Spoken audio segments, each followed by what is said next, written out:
আলহামদুলিল্লাহ ওয়া কাফা ওয়া সালামুন আলা ইবাদিল্লাযিনা ইসতাফা। আলহামদুলিল্লাহ, আল্লাহর দরবারে লাখ কোটি শুকরিয়া যে আমরা মওলামারী গ্রামের অধিবাসী।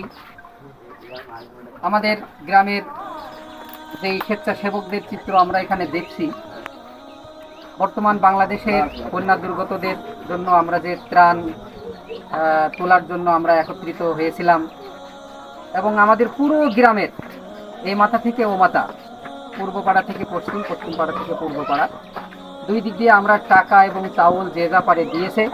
এবং আমাদের গ্রামের এই স্বেচ্ছাসেবক যারা ছেলেপেলে আছে, কাউকে আমরা বাধ্য করে ডাকিনি, সবাই স্বতঃস্ফূর্তভাবে সাড়া দিয়েছে। এটাই আসলে আমাদের মানবতার দাবি ছিল, ইসলামের আবেদন ছিল। নৈতিক দিক দিয়ে, মানবতার দিক দিয়ে এবং ইসলামের দিক দিয়ে, সব দিক দিয়ে আমরা সাড়া দিয়েছি। এজন্য এখানে যারা আছে সকলকে আমরা আন্তরিক ধন্যবাদ জানাই, সকলের জন্য শুভকামনা।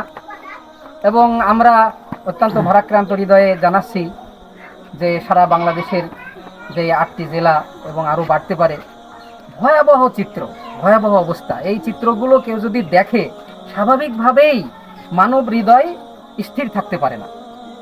এই আমাদের হৃদয়ের তাড়না থেকেই আমরা আসলে একত্রিত হয়েছি। আমরা আমাদের গ্রাম থেকে যে উত্তোলন করলাম, আমাদের সকালেও এই ধরনের সিদ্ধান্ত ছিল না, কিন্তু হঠাৎ করে আমরা যখন সিদ্ধান্ত নিলাম, আমাদের পূর্ব পাড়া থেকে একেবারে গ্রামের শেষ মাথা পর্যন্ত সকল ছেলেদের অংশগ্রহণ এবং স্বতঃস্ফূর্ত অংশগ্রহণ, এবং আমি এদেরকে ধন্যবাদ জানাই, শুকরিয়া জানাই। আগামীতেও আমরা এই ধরনের কল্যাণমূলক কাজে আমরা স্বতঃস্ফূর্তভাবে সাড়া দিব।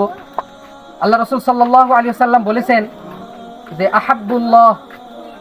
আহাব্বুন নাস ইলাল্লাহ আনফাউহুম লিন-নাস, যে আল্লাহর কাছে সবচেয়ে বেশি প্রিয় ব্যক্তি হলো যে মানুষের উপকার করে।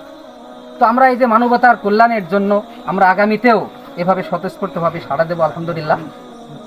আপনারা দেখতে পাচ্ছেন যে আমাদের এই যে আমরা যে আদায় করলাম, কি কি আদায় করলাম, আমরা আদায় করেছি যে যা পারে।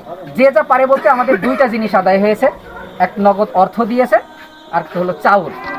আলহামদুলিল্লাহ, আমাদের কয়েক বস্তা চাউল আমরা উঠিয়েছি এবং নগদ অর্থও আমরা আশা করছি 10,000-এর ঊর্ধ্বে উঠবে।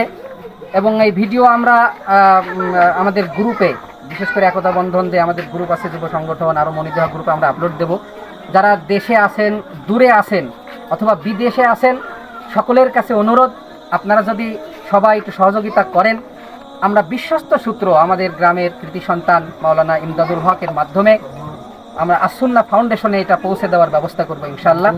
এজন্য সকলের কাছে আহ্বান, যারা অংশগ্রহণ করতে পারেননি, টাকা দিয়ে হোক, চাউল দিয়ে হোক, দেশে দূরে অবস্থান করছেন, দূরে কোনো শহরে অবস্থান করছেন অথবা বিদেশে আছেন, সকলের কাছে অনুরোধ, আপনারা যদি আমাদের কাছে পৌঁছে দেন, আমরা ইনশাআল্লাহ একনিষ্ঠভাবে, আমরা বিশ্বস্ততার সাথে এইটা আমরা আসুন্নাহ ফাউন্ডেশন, সারা বাংলাদেশের একটা নির্ভরযোগ্য চ্যারিটেবল সংস্থা, এখানে পৌঁছে দেওয়ার ব্যবস্থা করবো ইনশাআল্লাহ। সর্বোপরি আমরা সবাই আল্লাহর কাছে সকাতারে প্রার্থনা করি, আল্লাহ রাব্বুল আলামিন যেন আমাদের এই দুর্দশাগ্রস্ত অবস্থা থেকে উত্তরণ ঘটায়। আল্লাহ তাআলা আমাদের সকল বন্যা দুর্গত এলাকার অসহায় মানুষদেরকে মুক্তির ব্যবস্থা করে দেন এবং বহির্বিশ্বের, বিশেষ করে আমাদের পার্শ্ববর্তী রাষ্ট্রের যে কৃত্রিম বন্যা কবলিত যে অবস্থা, আল্লাহ যেন আমাদেরকে সক্ষমভাবে মোকাবেলা করার তৌফিক দান করেন। আল্লাহ তাআলা আমাদের সেই নৈতিক শক্তি, আর্থিক শক্তি সব কিছু দান করেন। আমরা যেন আমাদের গ্রামের যারা এখানে আপনারা দেখছেন, আমরা যেন মৃত্যু পর্যন্ত সকাতরে আমরা মানবতার জন্য, কল্যাণের জন্য কাজ করতে পারি। আপনারা আমাদের জন্য দোয়া করবেন। আলহামদুলিল্লাহ ওয়া আখিরু দাওয়ানা আলহামদুলিল্লাহি রাব্বিল আলামিন। আসসালামু আলাইকুম ওয়া রাহমাতুল্লাহ।